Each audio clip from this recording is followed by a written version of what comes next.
জামাই ষষ্ঠীর দিন আমার বরের আবদার যে শাশুড়ি মায়ের জন্য একটা কাঁঠাল নিয়ে যাবে। সো হ্যালো এভরিওয়ান, তোমরা সবাই কেমন আছো? নিশ্চয়ই ভালো আছো, সুস্থ আছো। দেখো, জামাই ষষ্ঠীর দিন তো যা গরম পড়েছিল, আর এটা তো পড়বেই জানা কথা। আমি আরো ভাবলাম কি আমি বুঝি জামাই ষষ্ঠী ব্লগটা দিতে দেরি করে ফেললাম। না গো, এমনি তোমাদের সাথে মজা করলাম, কারণ আমি জামাই ষষ্ঠী ছোট ছোট ব্লগগুলো তোমাদের সাথে অনেকটাই শেয়ার করেছি। এই ব্লগটা হচ্ছে সবকিছু মিলিয়ে, তার সাথে আরো কিছু ভিডিও জুড়ে দিয়ে একটা ব্লগ তোমাদের সাথে জামাই ষষ্ঠী শেয়ার করছি। জামাই ষষ্ঠীর আগের দিন তো দেখলে কি না বৃষ্টি হলো, আমি তো ভাবলাম বুঝি জামাই ষষ্ঠীর দিনও আবার এত বৃষ্টি হবে, হয়তো জামাইরা আসতেই পারবে না। ওই দিন তো সকাল থেকেই একদম মানে যা রোদ উঠেছে, মানে রান্নাঘরে ঢুকেই যেন আমি হাঁপিয়ে গেছি, মানে ঘেমে পুরো স্নান করে গেছি। তা যাই হোক, সকাল থেকে তো দেখলেই মানে রুটি রুটি বলছি লুচি, ওদিকে আলুর তরকারি করে নিই, আবার ওই কড়াইয়ের মধ্যেই আমি আবার পাঁপড়গুলোকে ভেজে নিয়েছি, কারণ জানি দুপুরবেলা তো পাঁপড় ভাজা লাগবে। তারপরে এদিকে সব আস্তে আস্তে রান্নার সব সরঞ্জাম আমি রেডি করে রেখে দিলাম। তারপরেই তো এই যে মাংস দুটো গামলার মধ্যে মাংসগুলো মেখেছি, কারণ কি বলতো অনেকটাই মাংস ছিল, তো একটা বড় গামলায় মাখলে হচ্ছিল না। তারপরে সবকিছু এদিকে রেডি করতে করতে এদিকে দিদি জামাইবাবু চলে আসলো। তারপর আসার পরে আগে জামাইবাবুকে আগে খেতে দিয়ে দিলাম, কারণ জামাইবাবুর খিদে পেয়ে গেছিল। আমি বললাম বসে পড়ো।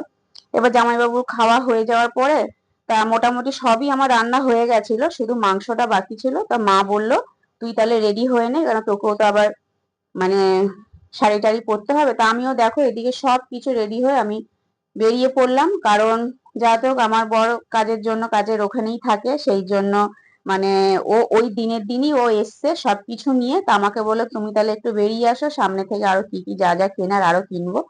তা আবার সামনে থেকে মায়ের জন্য একটা কেক কাটবো বলে একটা জামাই ষষ্ঠীর একটা স্পেশাল কেকও নিয়ে নিলাম, স্পাইট নিয়ে নিলাম, মেয়েকেও সাথে বললাম তুইও চ। ও সাথে বেরোলো। তা বেরিয়ে এই যে সবকিছু নিয়ে ঢুকছি। দেখো, ওই ব্যাগটার মধ্যেই যত সর্বস্ব সব কিছু রয়েছে। ওই যে বললাম যে জামাইয়ের আবদার যে শাশুড়ির জন্য কাঁঠাল আনবেই আনবে।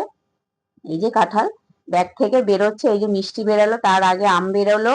আর এদিকে একটা মানে মাঝারি সাইজের একটা কাঁঠাল নিয়েছে। এই যে দেখো, ও আরো বড় কাঁঠাল আনতে চাইছিল, আমি বললাম এতটা এনো না, কারণ মানে কেউ খেতে পারবে না, খেলেও কত খাওয়া যায়। যদিও বা জানি যে ষষ্ঠীতে আম কাঁঠালটা না হলে ঠিক জমে না, কিন্তু তবুও তারপর একটা চানাচুরের প্যাকেট আনলো, মিষ্টি তো দু রকম এনেইছে। আর এদিকে রান্নার মধ্যে দেখো কি করা হয়েছে, মাংস ছিল, ওদিকে চিংড়ি মাছের মালাইকারিটাও করা হয়েছে। খুব ভালো হয়েছিল জানো তো রান্নাগুলো। আর সর্ষে ইলিশটা তো মেয়ে করেছিল, মেয়েও যে করেছে ও খুব ভালো করেছে। আর এদিকে সবজির ডাল করা হয়েছে।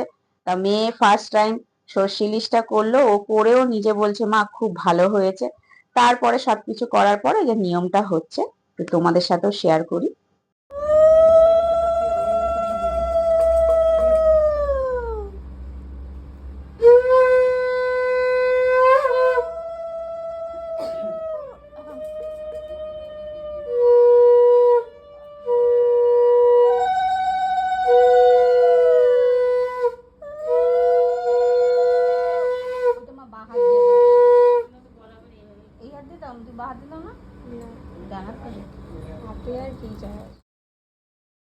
যে দেখলে সব নিয়ম হয়ে গেল, নিয়ম হয়ে যাওয়ার পরে মায়ের জন্য একটা সুন্দর শাড়ি কিনেছি, মাকে দেখিয়ে কিনেছি, কারণ আমি কি বলতো সারপ্রাইজটা দিই ঠিকই, কিন্তু তবু আমার মনে হয় কি যাকে যেটা দেবো তো দেখিয়ে নিলেই মনে হয় ভালো হয়।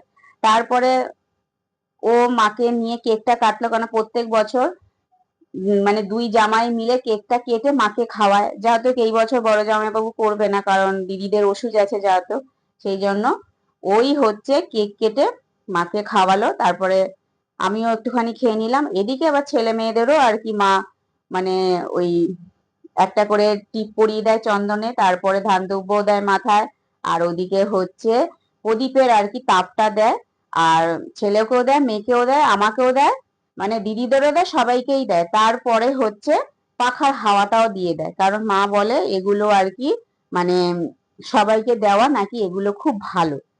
তা সবকিছু সুন্দরভাবে হয়েছে। হয়ে যাওয়ার পরে তারপরে লাস্টে আমার বর বলছে যে ওই যে সব যে পাতা থাকে ওই পাতাটা আমার মাথায় দিয়ে আপনি ভালো করে আশীর্বাদ করুন। তা যাই হোক, ওর ইচ্ছাটাও পূরণ হলো। তারপরে মেয়ে দেখো সবাইকে, দুই জামাইকে সুন্দর করে সাজিয়ে খেতে দিয়েছে। যা কিছু এই যে সাজানো গোছানো সবই মেয়ে করে। তা সবাই খুব সুস্থভাবে খাচ্ছে। খাওয়ার সময় আমি কথা বলছিলাম, কিন্তু ভাবলাম না আর কথা বলবো না। তাহলে চলো, এইভাবে তোমরা আমার পাশে থেকো। তাহলে টাটা।